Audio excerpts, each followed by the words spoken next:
Hi friends, welcome to Arisha's kitchen. இன்னைக்கு நம்ம கிச்சனில் சூப்பரான ரோஸ் மில்க் எப்படி போடுறதுன்னு டிஃப்ரெண்ட்டாக போட போகிறேன். எப்படி போடுறதுன்னு பார்க்கலாம் வாங்க. இந்த மாதிரி போட்டு ஒரு நாள் நீங்கள் குடிச்சு பாருங்கள், ரொம்பவே நல்லாயிருக்கும். இப்போ ஒரு 1/2 லிட்டர் பால் எடுத்து நல்லா காய்ச்சிட்டு ஃப்ரிட்ஜில் எடுத்து நல்லா கூல் பண்ணி எடுத்து வச்சுருக்கேன்.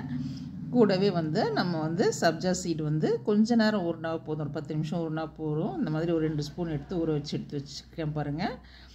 இப்போ அது ஊற வச்சு எல்லாமே ரெடியாக எடுத்து வச்சுட்டோம்னா அப்படியே நம்மள அசம்பிள் பண்ண வேண்டியது தான்.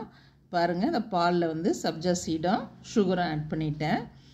உங்களுக்கு எவ்வளோ சப்ஜா சீட் தேவைப்படுதோ அந்த அளவுக்கு நீங்கள் போட்டுக்கோங்க. ஹெல்த்துக்கு ரொம்ப நல்லது தான். இப்போ வெயில் காலத்துக்கு ரொம்ப கூலிங்காக இருக்கும். அதனால் சேர்த்துக்கோங்க, எவ்வளோ சேர்த்துக்கிறீங்களோ சேர்த்துட்டு. நன்னாரி சர்பத்து இருக்குது இல்லைங்களா, நன்னாரி சர்பத்து இருந்ததுன்னா அது நீங்கள் ஒரு 2 ஸ்பூன் ஆட் பண்ணிக்கோங்க. கரண்டியில் தான் ஆட் பண்ணியிருக்கேன். கூடவே தர்பீஸ் பழம் இருந்ததுன்னா சின்ன சின்னதாக பொடி பொடியாக கட் பண்ணி போடுங்க. ரொம்பவே சூப்பராக டேஸ்ட்டாக இருக்கும்.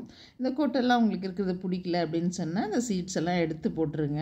இப்போ இந்த சீட்ஸ் எல்லாம் அது தனியாக விற்கவே செய்கிறாங்க. இதெல்லாம் சாப்பிட்டா ஹெல்த்துக்கு நல்லது அப்படின்னு சொல்லிட்டு 1-2 சீட்ஸ் இருந்தால் பரவாயில்ல அப்படின்னு சொல்லிட்டு நான் போட்டுட்டேன். கூடவே அந்த எசன்ஸ்லாம் ஊற்றுனால ஃப்ளேவர் ரொம்பவே சூப்பராக இருந்தது. கலருக்காக நான் ரோஸ் எசன்ஸ் கொஞ்சம் சேர்த்தேன். கலர்ஃபுல்லாக சூப்பராக இருந்ததுங்க. கூடவே நான் பாதாம் பிசின் கொஞ்சம் ஊற வச்சுருந்தேன், அதையும் கொஞ்சம் சேர்த்தேன். ரொம்பவே டேஸ்ட்டாக இருந்ததுங்க. கண்டிப்பாக நீங்கள் ஒரு நாள் ட்ரை பண்ணி பாருங்கள்.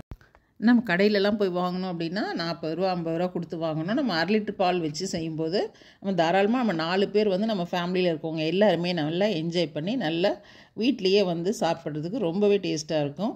அதுவும் ஹெல்த்தாகவும் இருக்கும் வீட்டிலேயே செய்யும்போது. அதனால் கண்டிப்பாக நீங்கள் வீட்டில் இந்த மெத்தடில் ட்ரை பண்ணி பாருங்கள். ட்ரை பண்ணி பார்த்துட்டு எப்படி வந்தது அப்படின்னு சொல்லிட்டு கீழே உங்கள் ஃபீட்பேக் கொடுங்க. எனக்கு அப்போ தான் இன்னும் அடுத்தடுத்து வீடியோ போடுறதுக்கு எங்களுக்கு ஒரு ஹாப்பியாக இருக்கும். அதுக்காக தான், வேறு ஒன்றும் இல்லை. லைக் அண்ட் ஷேர் பண்ணிட்டு ஃப்ரெண்ட்ஸ் அண்ட் ஃபேமிலிக்கு ஷேர் பண்ணுங்கள். வீடியோ